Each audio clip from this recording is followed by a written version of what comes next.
اسلام کے علاوہ اکثر مذہب ایک فلسفے میں مانتے ہیں جسے کہتے ہیں اینتھروپومورفزم۔ اینتھروپومورفزم کے معنی خدا روپ لیتا ہے،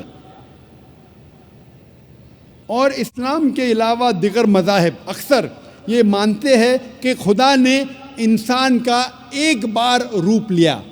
کچھ مذاہب مانتے ہیں کہ کئی بار خدا نے انسان کا روپ لیا، اسے کہتے ہیں اینتھروپومورفزم۔ اور آپ اگر غور کریں گے تو ان کا فلسفہ کہتا ہے اینتھروپومورفزم میں اس کی ایک لاجک ہے، اس فلسفے کا ایک منطق ہے، اور وہ کہتے ہیں کہ خدا ایشور اتنا پاک ہے، اتنا دیالو ہے، اتنا مہان ہے، اتنا نرالا ہے، اتنا محبت کرنے والا ہے۔ یہ خدا انسانوں کی تکلیف کو نہیں جانتا، انسانوں کی مجبوری کو نہیں جانتا، انسانوں کو کس بات کا دکھ ہے نہیں جانتا۔